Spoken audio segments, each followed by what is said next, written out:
Waheguru Ji Ka Khalsa, Waheguru Ji Ki Fateh. Welcome to this segment of Coach Gurbani's a-sabad-a-day. The recitation today is the fourth stanza of Sola, Rag Gaudi Purbi Mahalla Chotha. Kam Karodh Nagar Pau Parya, Mil Sadhu Khandal Khanda Hai, Purab Likhat Likhe Gur Paya, Man Harlib Mandal Manda Hai.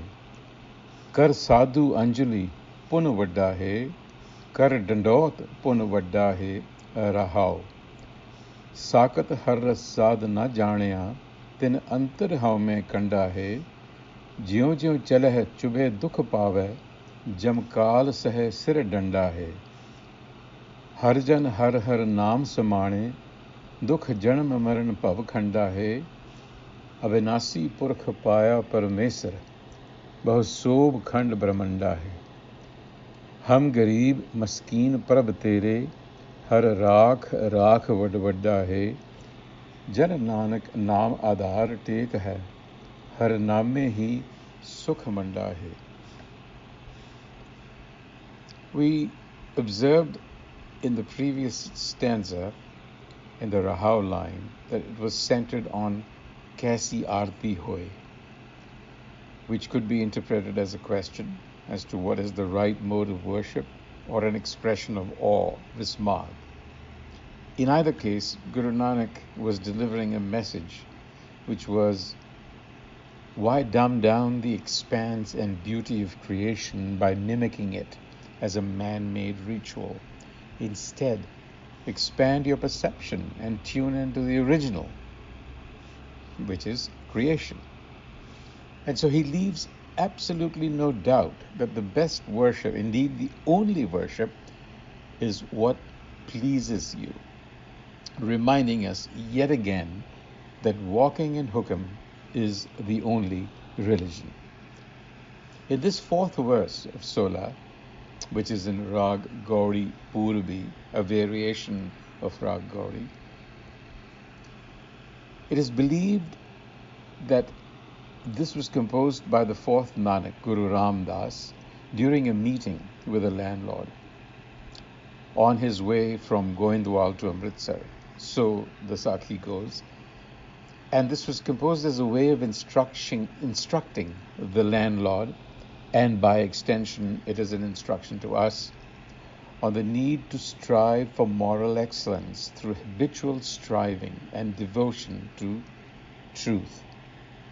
Now, in this verse, the body-mind, Nagar, is metaphorically referred to as a township.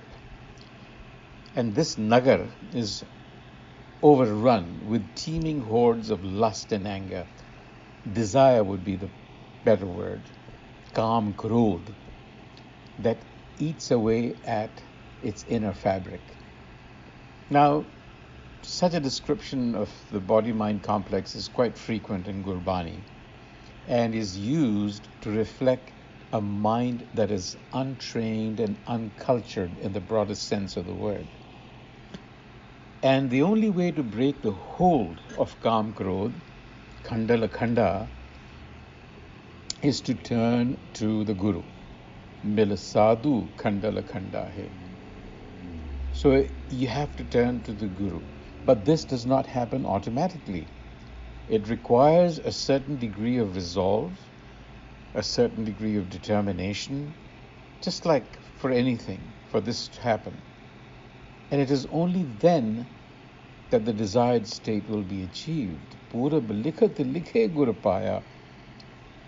And oftentimes we find that Purab likhat is translated as preordained or pre-inscribed destiny, which would suggest that there's nothing that you can do. If it happens, it happens. Well, Purab also means the moment up to now, because a moment passes into the past no sooner that it happens. So Purab Likhat perhaps should be better read as having made the resolve to turn to the Guru. It is then that the mind is aligned with perfect wisdom. Har live mandal mandahe.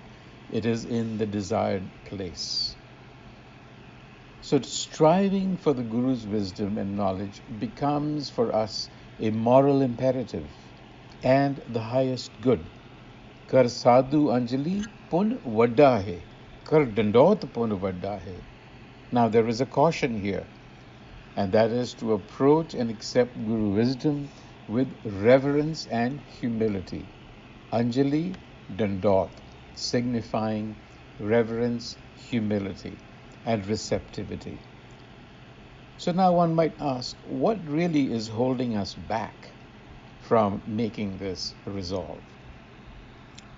Well, there is a thorn in our flesh, which is constantly distracting us because it pushes and stabs at us.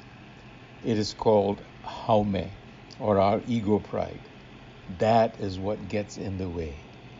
It leaves us preoccupied with desires. And when desires are not fulfilled, what do? The mind, frustrated, gets filled with anger. And over a period of time, what happens? Life becomes very disagreeable. It's not a good experience to have. Sakat har ras sadhana janaya, tin antar haume kanda hai. The thorn of kanda. Jiu chale, chube dukh pave. As you act and as you walk, you suffer because it hurts. Jab kaal sahe sir danda hai. And you have to then experience the stroke on your head. Jab kaal sir danda hai, which is the inner judgment that is sitting within you of your conscience, is constantly striking you on the head, reminding you. And so the process continues.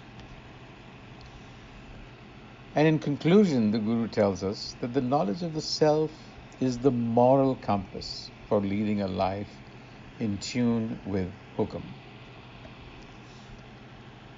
We leave you with this thought. Until the next time, Vaheguru Ji Ka Khalsa, Vaheguru Ji Ki Fateh.